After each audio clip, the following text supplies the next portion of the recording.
Hello everyone. सो ये हमारा unit 1 का लास्ट पार्ट होने वाला है। इसमें हम 5 और 6 दोनों पार्ट कवर कर लेंगे।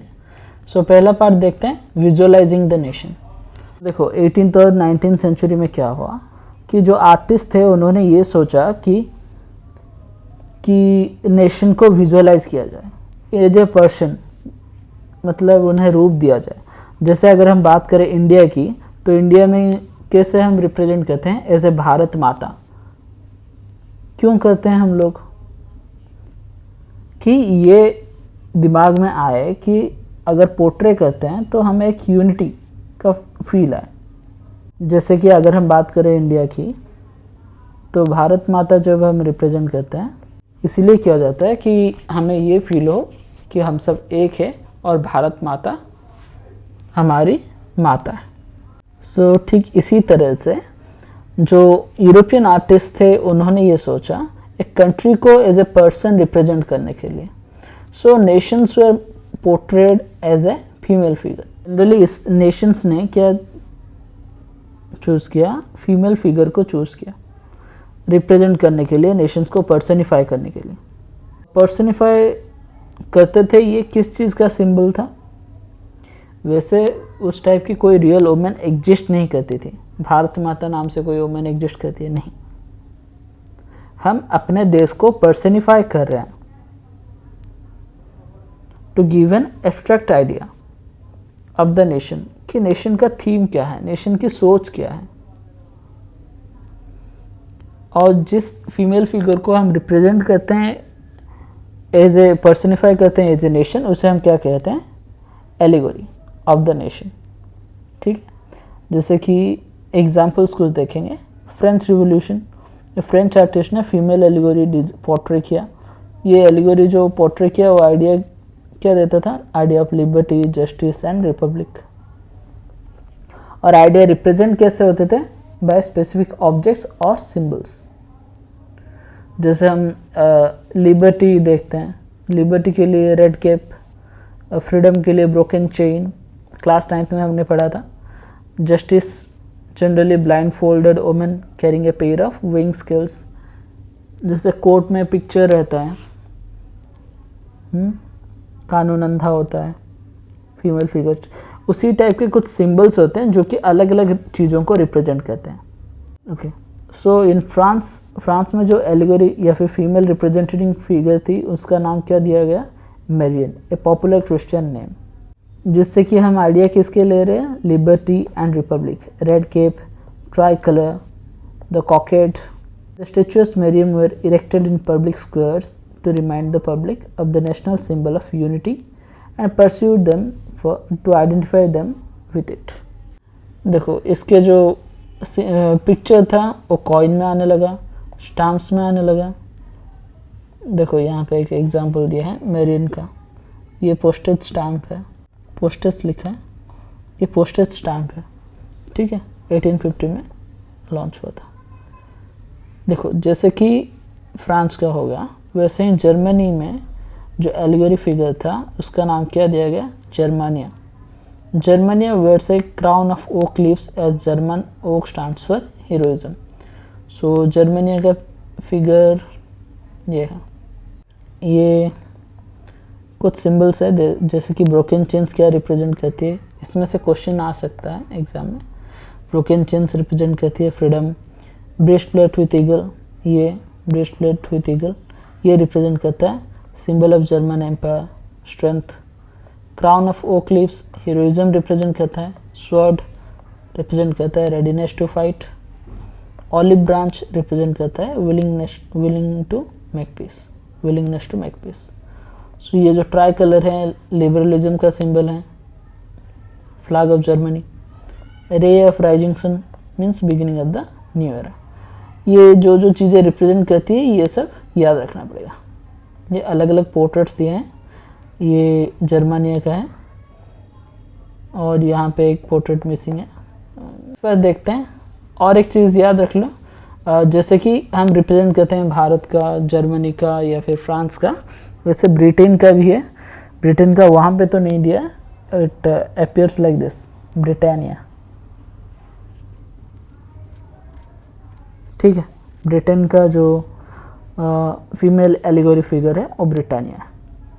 ओके, सो लास्ट पार्ट देखते हैं, nationalism and imperialism. By the last quarter of 19th century, nationalism no longer retain its idealistic liberal democratic sentiment in the first half century. Okay, तो पहले ये topic समझ लेते हैं, नेशनलिज्म एंड इंपेरियलिज्म। इंपेरियलिज्म मतलब क्या है? साम्राज्यवाद। तो साम्राज्यवाद मतलब क्या है? A large nation begins to occupy smaller nations to expand its territories, and this power is called imperialism।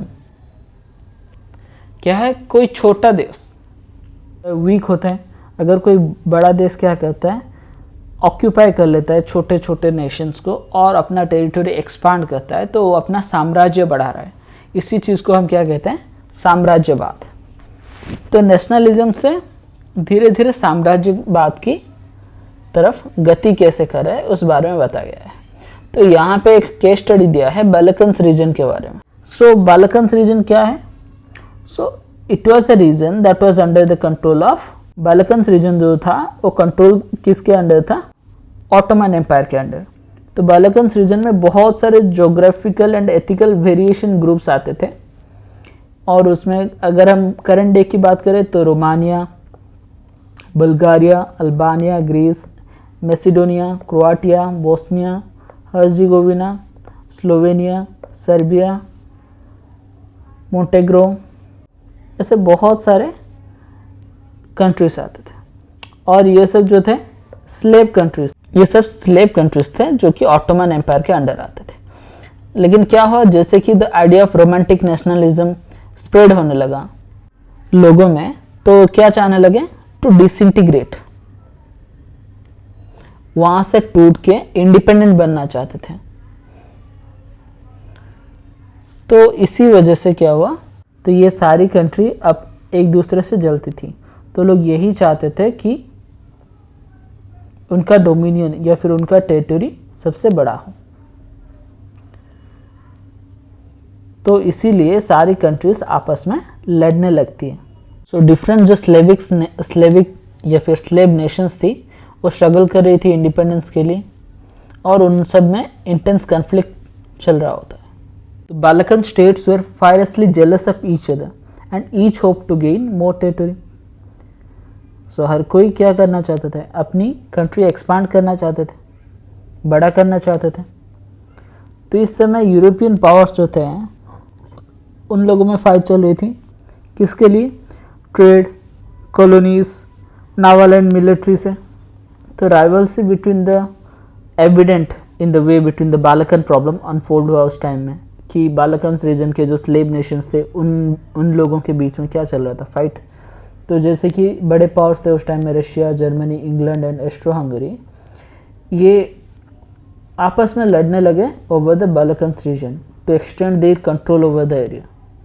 इसी वजह से बहुत सारे वॉर्स हुए और फाइनली वर्ल्ड वॉर हुआ इसी रीजन की वजह से। So nationalism aligned with the imperialism led to the disaster in 1914। So जैसे कि वर्ल्ड वॉर शुरू हुआ हमारा फर्स्ट वर्ल्ड वॉर 1914 में due to this one. World war के लिए यही रीज़न नहीं है, बहुत सारे रीजन्स है, लेकिन ये उनमें से एक है। Countries in the world which had been colonized in the European power during the 19th century oppose imperial domination। जैसे कि इसी को लेकर जो इम्पोज किया जाता था imperial domination, इसी को लेकर क्या है? Anti imperial movements. लोगों में एक चीज़ हुआ कि लोगों के अंदर नेशनलिस्ट या फिर नेशन के प्रति फीलिंग्स आई, and they all struggle to form a independent nation state inspired by the sense of collective national unity, एक साथ जुड़े रहने की। European ideas of nationalism were now replicated in people everywhere. यहाँ से आइडिया लिया गया in the form to become independent country और ए नेशन स्टेट। यहाँ पे एक पिक्चर दिया है, देखो ये इंपीरियल फेडरेशन, ये ब्रिटिश एम्पायर का पिक्चर है, freedom, fraternity and federation, British flag ही है। तो एक चीज़ देखना, ब्रिटिश फ्लैग, ब्रिटिश का एक स्लोगन था, the sun never sets in the British empire. क्यों? क्योंकि सारा तो कब्जा किया रखा था। देखो यहाँ पे ये वाला इंग्लैंड, यहाँ पे ये छोटे रीजन्स, यहाँ पे इंडिया पे, ऑस्ट्रेलिया में बहुत सारे, मतलब लगभग वर्ल्ड के आधे एरियाज तो इन्होंने कब्जा कर लिया था, तो इसलिए स्लोगन था। सो देख सकते हो इस पिक्चर में बहुत कुछ दिया है, ट्राइबल्स दिए हैं, एलिफेंट्स, डिफरेंट वाइल्ड एनिमल्स, अलग अलग ट्राइबल कम्युनिटीज़। सो ये कैलेंडर था। और बीच में कौन बैठी है? The female allegory figure Britannia as a symbolic figure of the British nation. So that's all for the chapter 1. We will discuss other topics, important questions, POQs in the further videos.